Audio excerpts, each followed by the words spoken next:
There is an island of plastic in the ocean. I bet the cost of housing is high there too.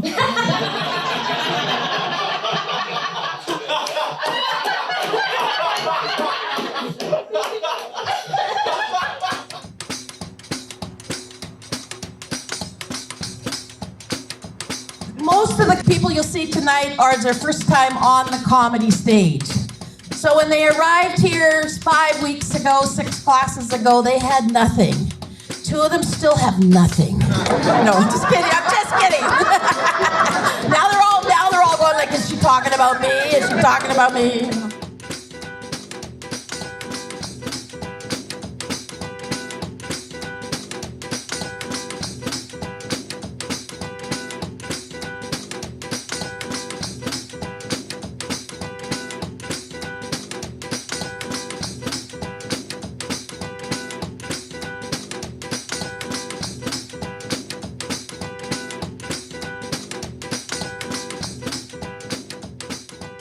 I love seeing them tonight and then seeing them 5 weeks from now when they walk on that stage. I'm a little bit like the comedy mama that, just at the Christmas concert, my kids go on stage. And I mean, I get a sense of pride in that.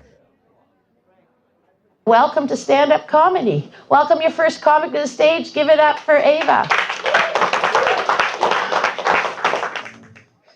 If I come across one more passive-aggressive thing, I'm going to have an injury in my eye from rolling them.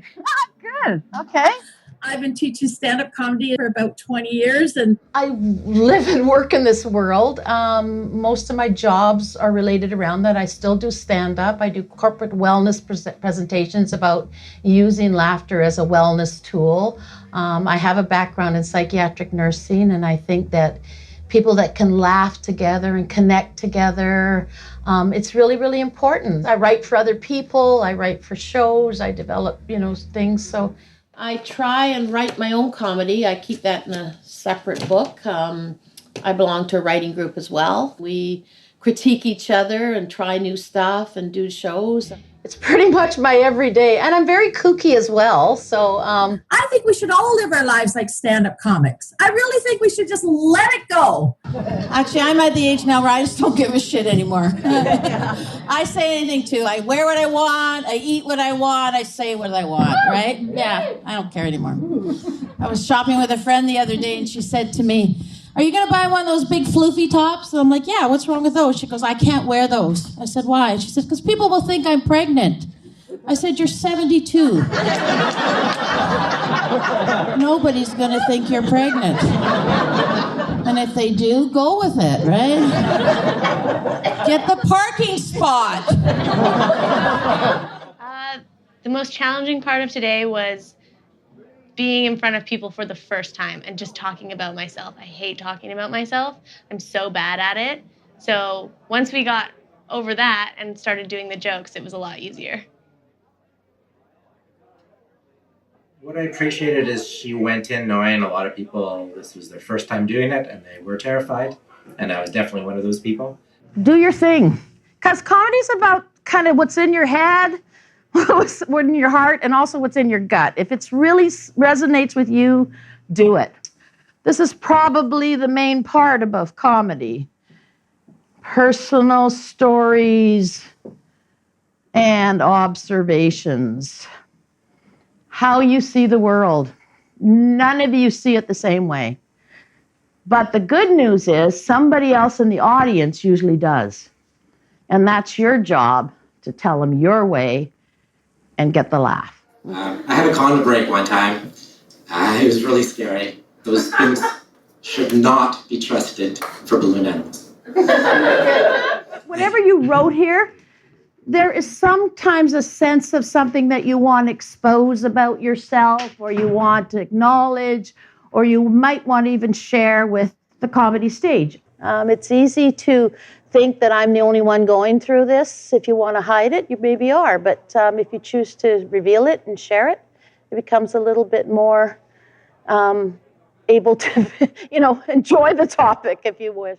I recently went home to my hometown to do a gig, and it was an interesting experience because I actually was working on some material that was little more blue, a little more sex-oriented, and I knew that my mom was going to be in the audience. And I decided a week before, I was like, I think I need to share this with her before to not, have her feel kind of ambushed.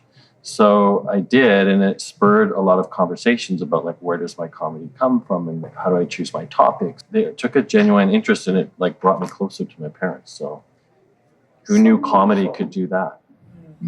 When I was little, I remember quite vividly with my sister, we would play Barbies, and we would come up with the most dramatic soap opera storylines, like a 3-way steamy love triangle between Malibu Barbie, Ken, and Skipper. Yeah, I think people reveal stuff about themselves because they're more comfortable now in the class.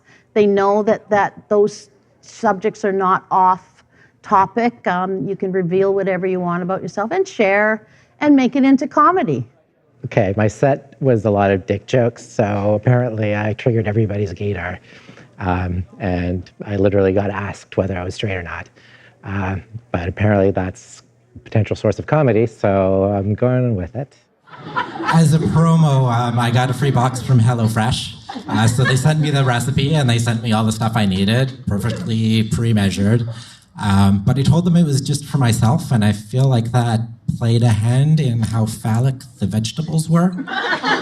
And they somehow knew exactly how much eggplant I can handle.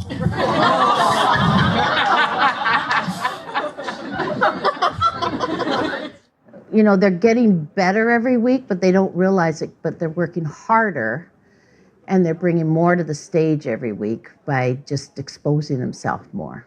I grew up really privileged, so I was a figure skater, and I went to private school, and I had an eating disorder. And I don't mean to brag, but I had the most expensive one. I was bulimic. So nice you taste it twice. But I'm really jealous of anorexics. They're so much trendier. They're so minimalist and eco-friendly. I don't know, I'm thinking of switching to that. Well, I think I've come to a point in my life where I've processed it. And also, I actually have found that the more that I share it and the more that I kind of like normalize the thought processes, the more that people are helped by it too. I don't know, I think it's a fairly common thing, and it's something that people are a bit hush-hush about, because especially with like bulimia, it's really gross. I definitely just think it's worth opening up the conversation, and I think that's the nice thing about comedy is it can help things feel more normalized and help everyone kind of get past it and see it as something that's not as life-altering or as big of a deal as they think it is. It's kind of like a therapy a little bit. I think I'm just coping with human existence, and I think laughter is the best medicine, and I've always really loved making people laugh. I guess my therapy, if you want to call comedy therapy, is taking my stories to the stage and, and helping other people do that. That's not a joke. That's my life. You may be surprised by the number of diet jokes I have in my set, but I tend to use humor to deal with failure.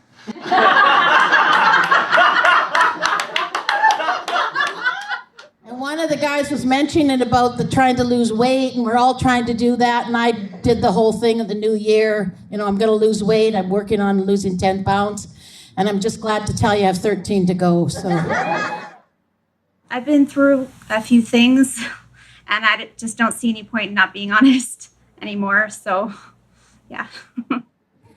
I was diagnosed with alopecia a few months ago, and most of my hair suddenly fell out. So, on the bright side, I don't have to shave my legs anymore, or my armpits, or my back.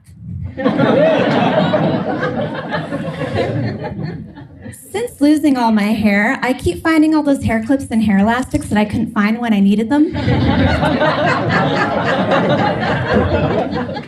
So I take them all and I put them in a little bag.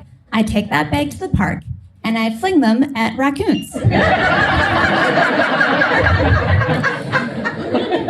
People People notice, they walk by, but they don't say anything because I look like I have cancer. People that hide stuff, whether it's on the comedy stage or in their families or anywhere, they don't get a chance to get better in their life or improve their lives or share their lives. What's hard about alopecia is trying to draw on my eyebrows without much hair to guide the pencil. If I'm not careful, I could look surprised all day. Or angry. Or like a psychotic clown. So, but you start to realize when you see people come to the microphone that we've all got a story. Our stories about our life, about our challenges, about our good times or bad times, our kids, or whatever it's about. And we start to connect with people for whatever reasons. I would say this time my stories are a lot more personal. I talk about my hearing loss. And so I went a little bit deeper and I got a little bit more personal this time for sure. So you might be wondering about my accent. It's Thank you.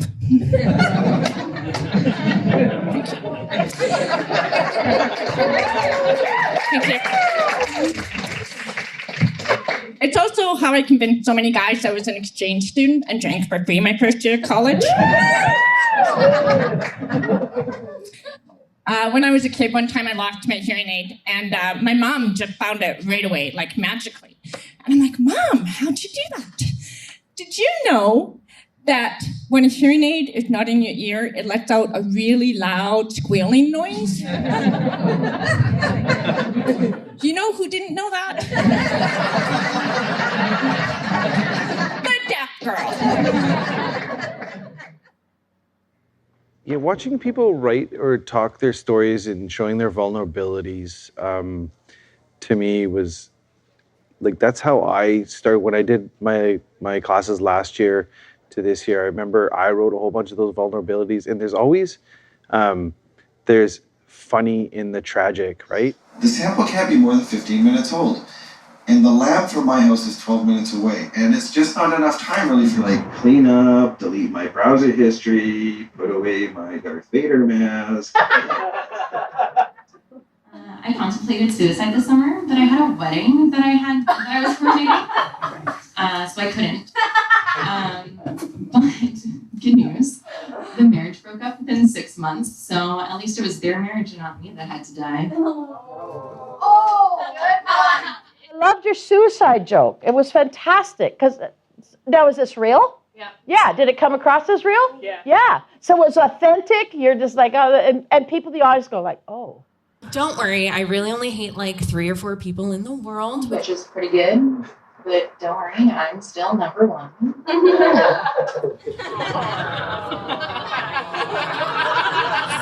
I'm just gonna do the next best thing and slowly kill myself with cigarettes and booze.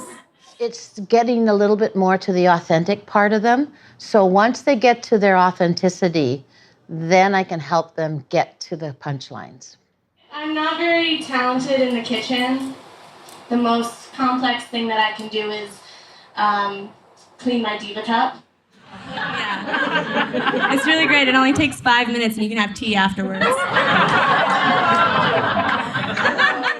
I want you to tell your truth, right? I've had a cochlear implant since I was 21, so I'm very open about it. And I feel like the more you talk about it, the more comfortable other people get about it. So I'm totally... I'm looking forward to it. I think some of my friends will be surprised, but I'm looking forward to it. Finally, people are being vulnerable enough to share their own experiences. And I know a lot of people have talked about Pamela, but it's like one thing that maybe all of us noticed at one point is like, okay, she might be deaf. She admitted she's, yes, deaf, and then cracked a joke. And it was just kind of like, awesome. Now we can like let go of the elephant in the room. And it's cool to see other people doing that with like their own individual experiences. Again, if it's not something that you want to bring to the stage, you don't have to. But I really think it's good for you to bring it to the stage. It's too long. I gotta say, being deaf has its advantages. So when I was 18, I went to the bar, and I couldn't quite remember the name of the fake ID on my friend's fake ID when the bouncer asked me. So I started moving my hands, and I mouthed, I can't.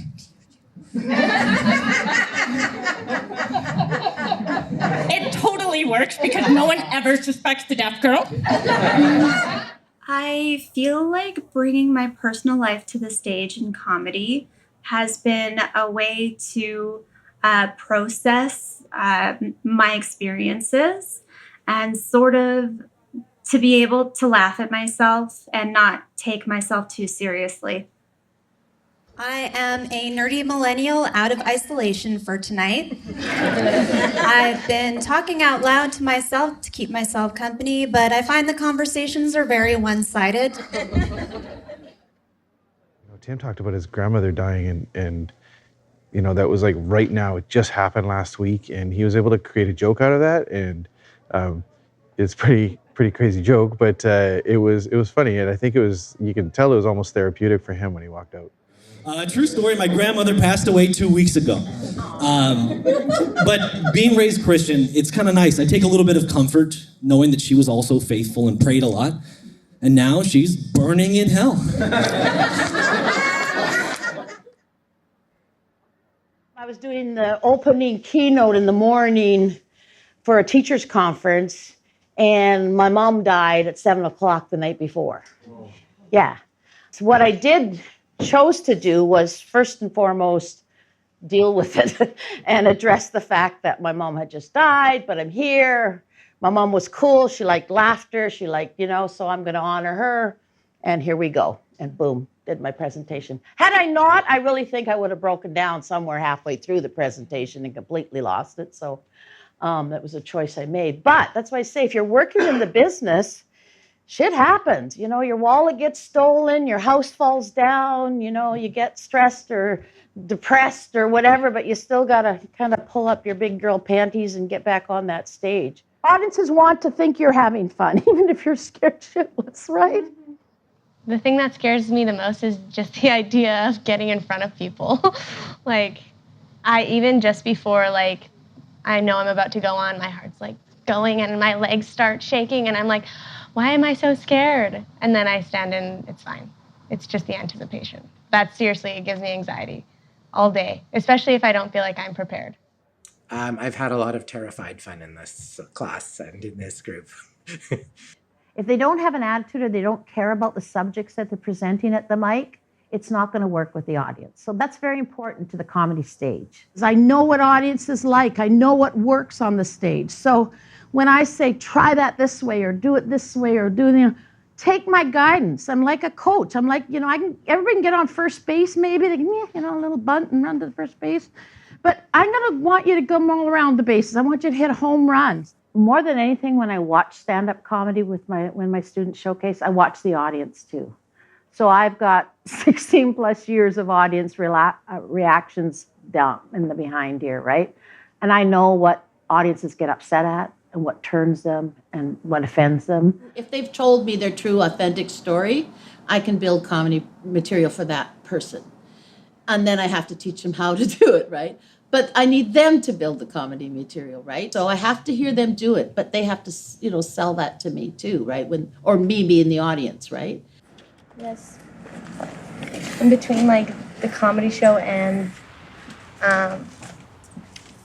just getting through all the classes and before the showcase, I couldn't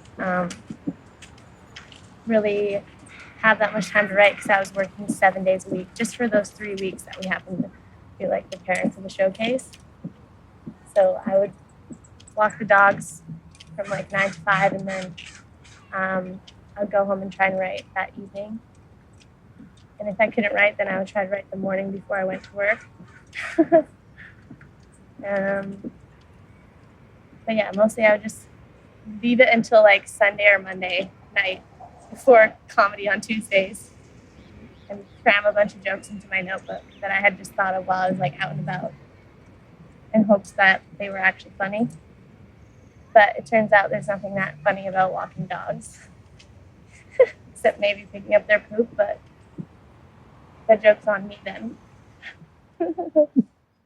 I think I might be racist, and I hate myself for it. If they want to continue to do the material that I perhaps feel is not suitable for general audiences, they're allowed to do that because that's what comedy is. You've got to have your voice and you've got to use your voice the way you want to use it. If an audience turns on them, they'll be the first to say, oh, geez, maybe I should have listened to you. But I don't mean it in that way. I just mean that I can give them at least a bit of a warning. I said that the first class. It's a bit of head, it's a bit of heart, and it's a bit of soul. You know, they've got to bring that to the stage. And when they do that, it's magic time. There's a couple things that I might want to tweak with Jan. We'll see what she says, because I've heard that she keeps people really late to the rehearsal if they're not ready. She's honest and she's like, no, you need to stay. So hopefully that doesn't happen, but hopefully it does, you know, because then I'll be super ready. This is my second time doing stand-up classes, and I gotta say, it makes me think I might understand what pregnancy is about. Just a little shorter version.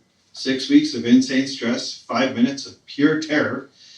And when it's all over and done, you say, let's do that again. Jan is kind of like our comedy doula. She can only help you so much, though. My biggest pleasure comes from them telling their authentic stories, right?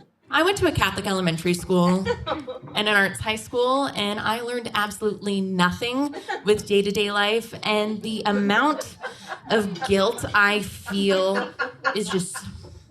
Here, let me show you with an interpretive dance.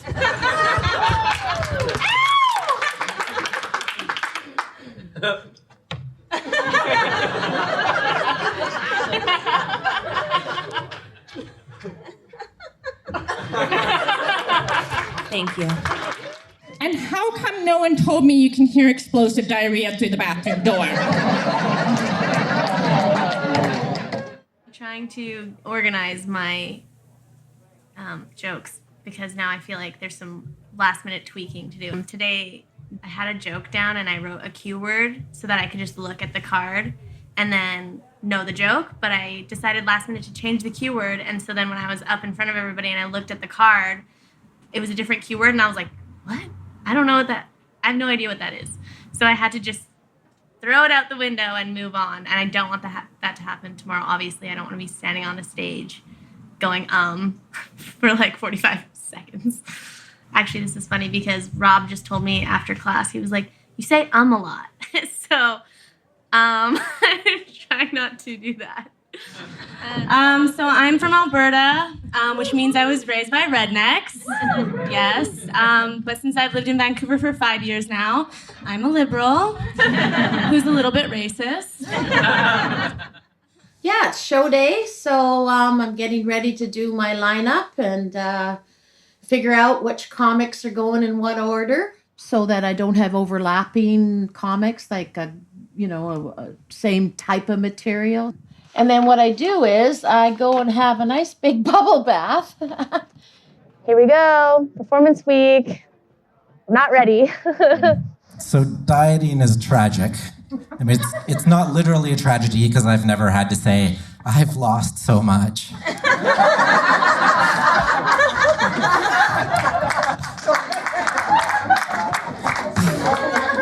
But it is kind of tragic because I have to cut back on the drinking. I have to skip dessert.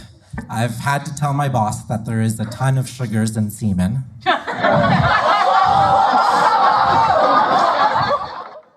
I did a presentation with a group of childcare workers.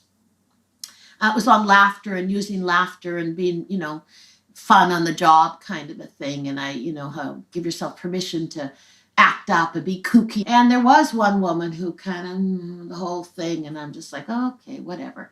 And it was a boardroom, so it was very intimate. I could see everybody's faces, right? And people were laughing and everything, but she still was doing that. And at the end of the thing, I asked them often, what were 3 things that you got out of today's presentation? And, there'd be things like, oh, got to learn to laugh more. I like to, always be, in the moment or whatever.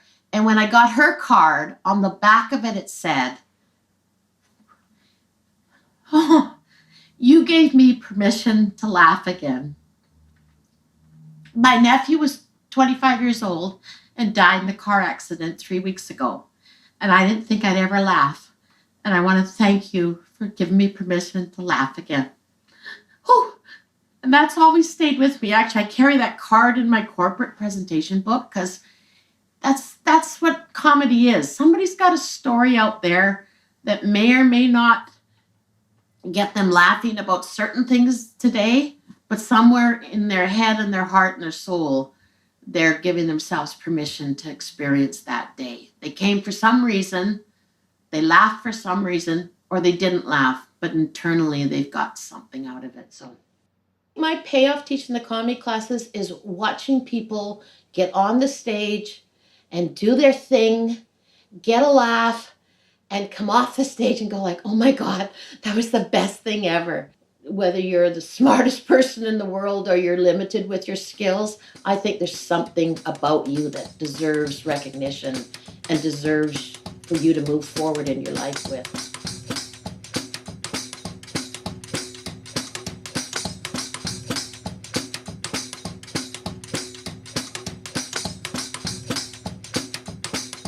A round of applause once again for this wonderful group.